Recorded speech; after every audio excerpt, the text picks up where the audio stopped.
Welcome back, everybody, to Crenshaw StoryTime. I got a new book from the library, The Chronicles of Ori. No, not the Chronicles of Ori. Harmonia Rosales. It's such a pretty book. Like, I've never seen such a lovely looking book. It's so pretty.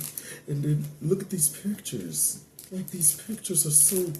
Oh, thick boy. Thick mama. It's so beautiful. Like, these are beautiful pictures. Oh, no, I forgot. Can't show too much because it's just a beautiful picture. Chronicles of Ori to Hilaria Rosales, January 14th, 1928, November 27th, 2017. We're going to read Oyo's invitation and creation of Book 1, Ashé. And I'll go back to the folktale soon, but I want to switch it up a bit.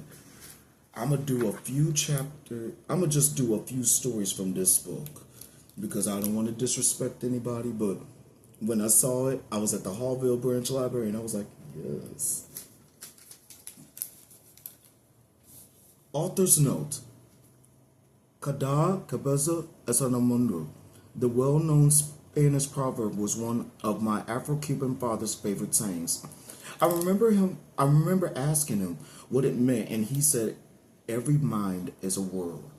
At the age of 12, I took those words to refer to the powers of my budding imagination. But as I grew older, I came to understand its fuller meaning. That each person carries within them a world shaped by their unique experiences, beliefs, and thoughts. Every mind is its own universe, intricate and distinct, and even if we share the same reality. When I finally grasped it, the proverb became one of my favorites, too. I use it as my artistic foundation. After all, it isn't this what art is? A perspective from and on a moment in history, whether captured in images, inked on pages, or spoken aloud. History itself is an ever-growing mosaic, each piece representing an individual story that adds something to sweep of human experience. Recognizing that every voice, every perspective has its unique place is crucial to seeing the entire masterpiece. As you dive into this epic, you may encounter stories that feel familiar, or perhaps ones that depart from or challenge what you've heard before. Or this may be your first introduction to the myths of the Orishas, of Adudawa, of Aramean, and Morimi, of Mama Onili. I don't know if it's Onili or Onili, of Mama Onili, and many other mortals and gods. No matter where you're coming from, I hope you see these stories as pieces of a broader narrative, my own and my father's, but also African history, and even more so, human history. Don't forget about the mothers, baby.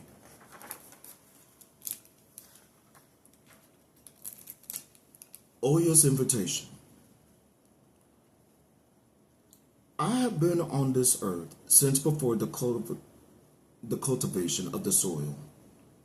Before life took root, flourished, and asserted control, the world belonged to me and my kind alone, and then came to the soil. When I was tasked with scattering the seeds of life across this unmarked canvas, I could not fathom the transformation that would ensue. The soil became the land, the birthplace of diversity.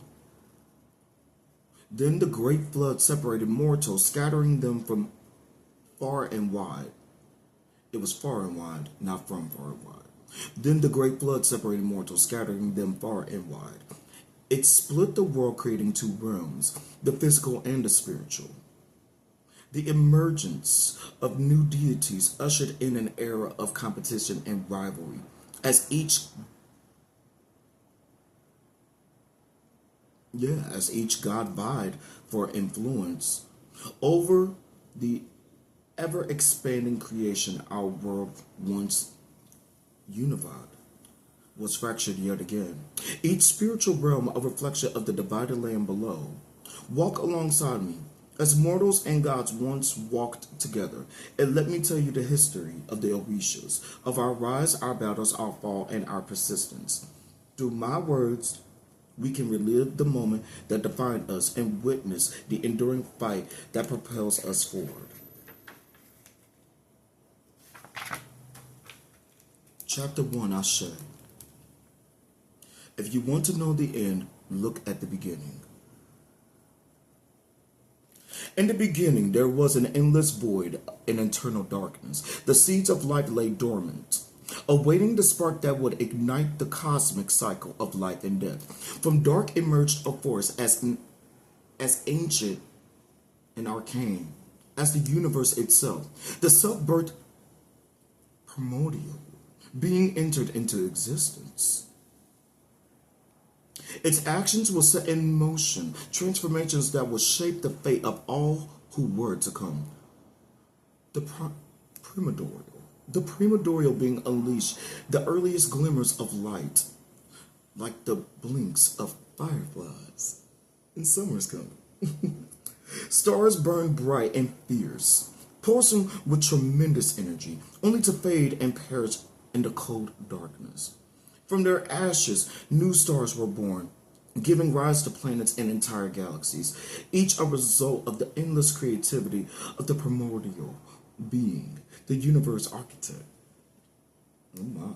Life like a serpent, not like a serpent, like a serpent. Like a serpent devouring its own tail, dear. Each a variation. Now move through endless cycles of birth, growth, and decay, each a variation on the one that came before. All of this was guided by the primordial being who was undergoing transformation itself, shedding the past and re-emerging into the promise of new beginnings. A humble fragment takes its place in the grand design, like a single drop of rain in Alukan's eternal ocean, or a grain of sand in Olurin's desert. This element awakens, embracing its role in the ever-shifting movement of the universe, and this is where our story begins. Olodumare,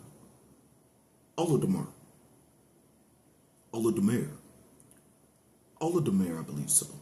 Olodumare. The reincarnation of the primordial being was a divine force in constant motion, free from the restrictions of form and boundaries. Drifting from one galaxy to another, he collected the minerals and the microbial remnant of long-deceased planets. Within the belly of his eternal form, Olodumare bore the seeds of life, each a thing of pure possibility, poised to be nurtured and reborn. He was like a cosmic gardener, tending to the scattered vestiges of creation long past. Yearning to understand the complexities of life, Olodumare ventured farther into the uncharted depths of the universe, fueled by an unquenchable desire to amass more seeds. As he navigated infinite galaxies, his journey brought him to the very brink of creation. It was there, in the farthest reaches, that he had chanced upon a fellow primordial being, the alluring Adua. Adua existed in the cold embrace of the void, her essence attuned to the many potent forces that govern the universe. Composed by pure hydrogen, she was a vision of transcendent luminosity. On her form a veil of indecent light shimmering in the dark. Adua sensed the approach of the wandering scavenger who will forever alter their collective existence. Excuse me on that. Unlike the restless Olodumare, she remained rooted, anchored to the place of her genesis. There was no seed to wander, nor to scavenge, for she was both the beginning and the end. She was the womb from which all things emerged, and to which all things return. She had been waiting patiently, her purpose clear and unwavering. The instant their paths crossed, the pair of primordial.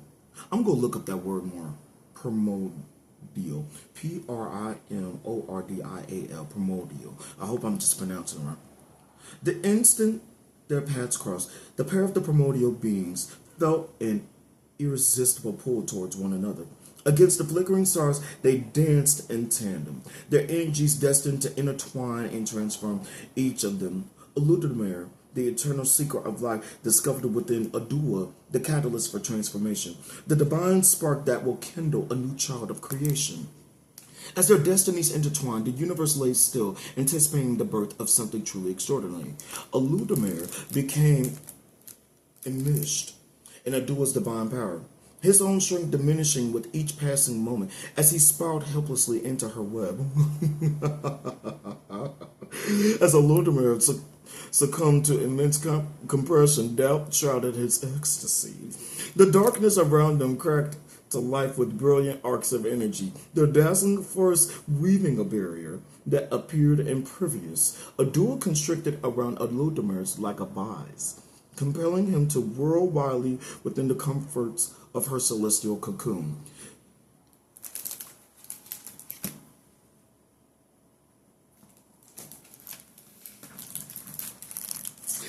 At least Eludamere could no longer bear the torment. With a catalytic explosion, the river berated through the void.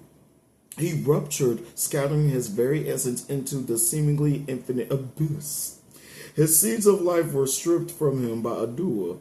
From the smoldering remains of the cosmic detonation, Earth clawed its way into existence and time itself began. The birth of this new world had taken a terrible toll on Eludamere.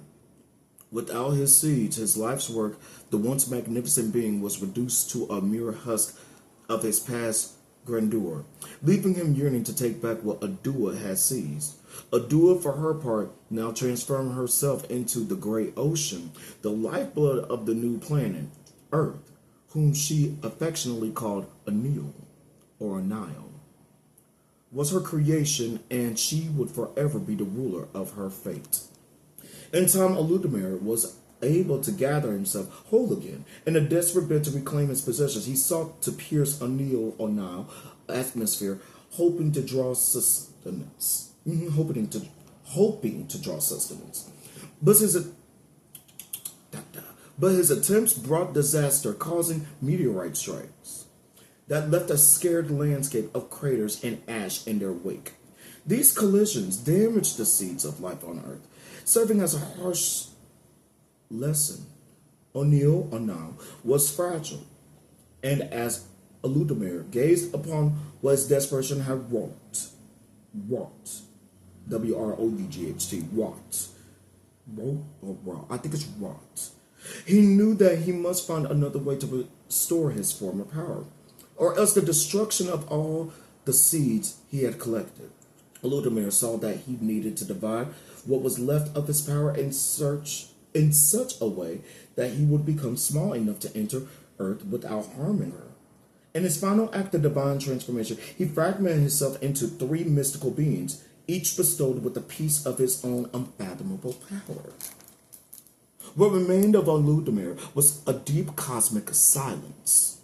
His once overflowing essence was now scattered across the skies and rivers of Anil. Creation had drawn upon his divine soul, leaving him hollow. No joy, no sorrow, no love flowed within. Now he exists as a presence that watches without desire and listens without reaction, patiently awaiting the renewal of his cycle. Chronicles of Ori by Harmonia, Rosales. I can't wait to read a few more stories from this book. Really interesting. Now to explain it quick, 14 minutes in. With these stories, I like this. I get The Prince of Egypt, Avatar The Last Airbender, King of Boys, what else? The Legend of Korra. underground.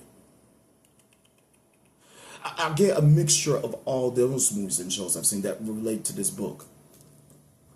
Beautiful words. Extraordinary. Extraordinary.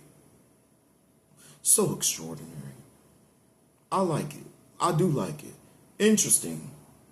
And it's different. Beautiful people. Have a lovely Saturday. And I'll see you next week for Crenshaw Storytime.